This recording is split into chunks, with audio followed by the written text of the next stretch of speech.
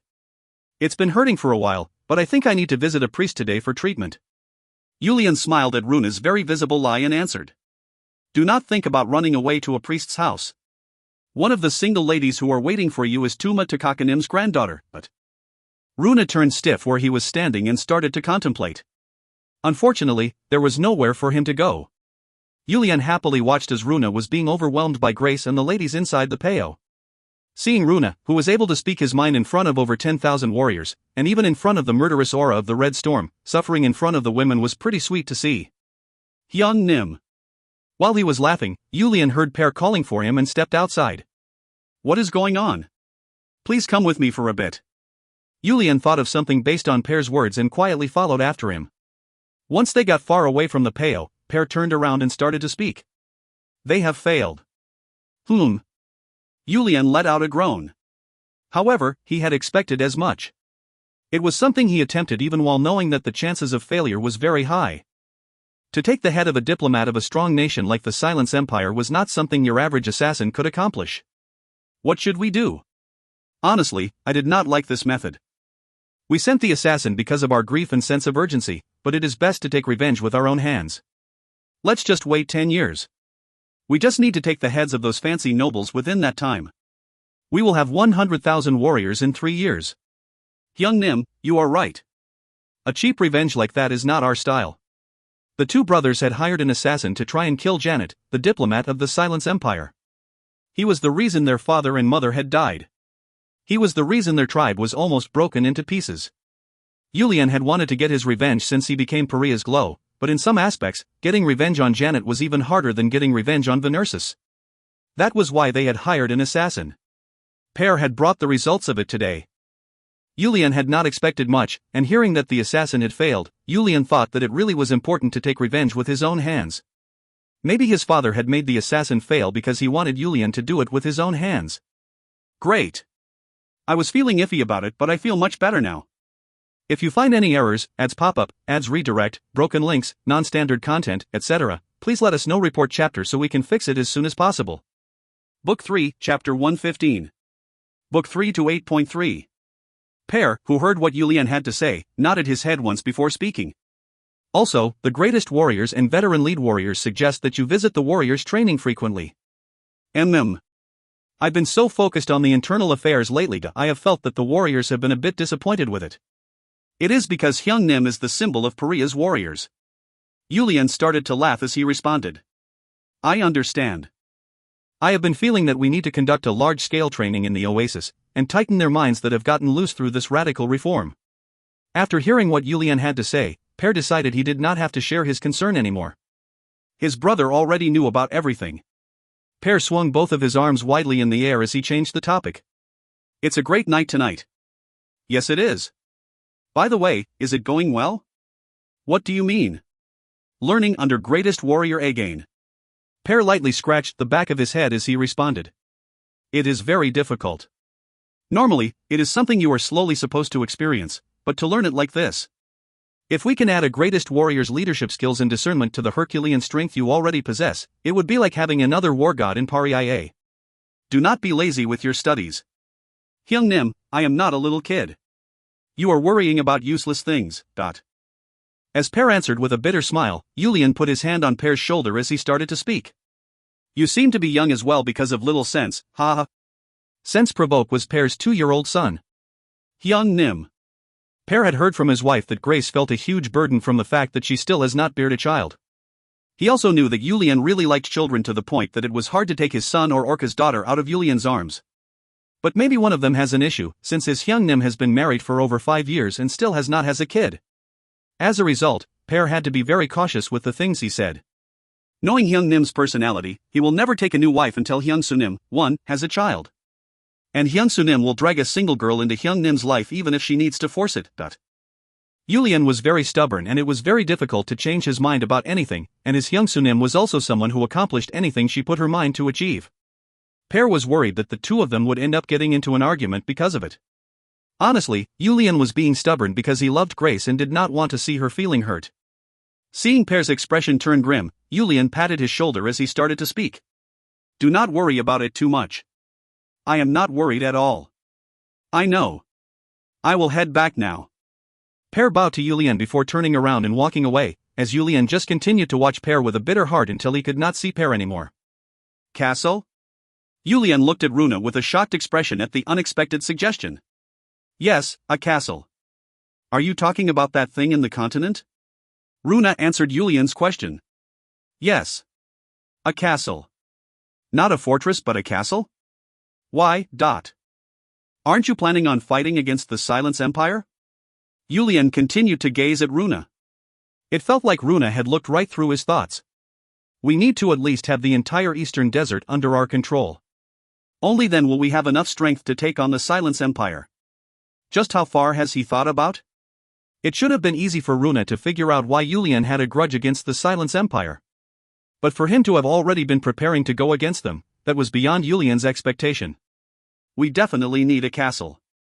In order to take on the Silence Empire after unifying the Eastern Desert, there are too many disadvantages with the current oasis structure. But we have so many places to use the materials right now. We do not have the luxury to create such a thing. The construction will take a long time. We need to start the construction now so that the castle's foundation will be completed by the time we unify the Eastern Desert. Of course we will need to continue strengthening it after that, but we need to start now because the foundation is the most important part.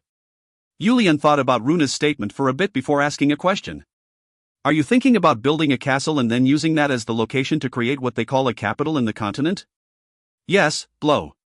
But then wouldn't it be difficult to quickly react to a Shwari invasion? Runa put his hand on his chest before speaking. We will not move right away. Furthermore, the moment we unify the Eastern Desert, the balance of power in the desert will completely break. I am currently planning for 10 years into the future. Ho! Amazing.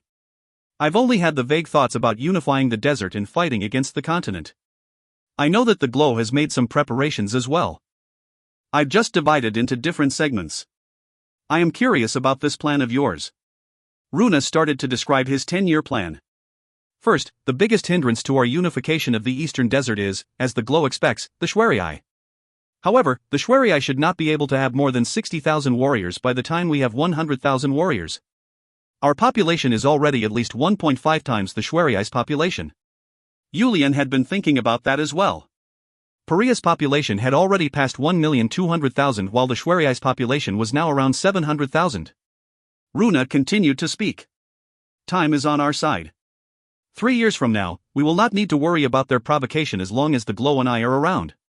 Runa, do not look down on the Shwari's Venersis too much. He is the only person in the desert that I am unable to defeat. I heard about Paria's war against the Shwari.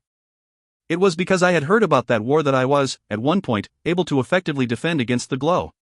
All you have to do is not face a monstrous warrior like that. Furthermore, now I have a Glow who can take him on, so even if we went against him, it would be our complete victory. Yulian, who started to smile at Runa's confidence, was laughing as he shook his head. But internally, he felt that this confident warrior was very trustworthy. He really felt like he could not lose a war as long as he was together with Runa. Runa opened one of his hands as he continued to speak. The Quicksand River and 50,000 warriors. If you give me the leadership over these 50,000 warriors, this Runa is confident that I will be able to successfully defend against even 100,000 warriors invading from the Western Desert. We have many talented greatest warriors, and it seems even Per Nim is studying to be a greatest warrior as well, but Per was born with a divine power, so soon enough, I expect that other than some of the Red Storm members and myself, none of the other warriors in Paria will be able to fight him one-on-one. As Yulian started to happily talk about his younger brother, Runa nodded his head and agreed. It is true that he is an amazing person. While Pair Nim and I are defending Paria, Yuli and Nim can take the remaining warriors and move to unify the eastern desert. That was what I was thinking about as well. It is just a problem of time. There are only 3 tribes left in the eastern desert, with similar numbers of oases. Maybe if the 3 of them joined forces they would pose a threat to us, but the tribes of the eastern desert have not had good relationships with each other for such a long time that it would be difficult for them to work together. As a result, I believe we will be able to defeat them in a short amount of time. Runa smiled again as he opened his hand once more. I believe we will need 5 years to accomplish all of that. I also predict that the war between the Rogini Kingdom and the Silence Empire will begin within these 5 years as well. Yulian asked with a shocked expression. You've already considered that far? Even if we unify the eastern desert, the truth is that we will not have the strength to fight against the Silence Empire. The Silence Empire is a strong empire with a population over 20 million people. In addition, their number of troops is over 300,000. Wouldn't we need to accurately know about the situation of the continent in order to take them on? Yulian started to shudder. And seeing that the person who made him feel that way was saying all of this as if it was nothing made him shudder once more. The only feeling I can have of you is awe. Since I am the Glow's assistant warrior, I just worked to make sure my thoughts were in line with yours. And that is why I have a suggestion for you. Yulian moved forward as he asked. What is it? Please create a relationship with the Rogini Kingdom. The sooner the better. How so? You can dispatch a diplomat or even send a messenger. All we had to do is show them that the desert tribe known as Paria is able to annoy the Silence Empire. I presume the effects will be multiplied if you also tell them that we are able to provide them with black water they will need for war. Isn't all of our black water traded to Edwin? We will increase our output. In addition, I'm sure Edwin will be the happiest about this deal. Why is that? It is not like we can transport the black water. We will need to send it through Edwin. Yulian tilted his head as he asked. Why would Edwin like that? It is the perfect opportunity for a merchant guild to make connections with the royal family of a strong kingdom. War has always been a once-in-a-lifetime opportunity for merchants to benefit significantly. He will also have connections to both us and the Rogini Kingdom, so the amount of classified information he will have access to will be very high. There is no way that merchant will not take advantage of this opportunity. Yulian looked toward Runa with a worried expression. Will he be able to handle it? That is that person's issue and something for him to figure out.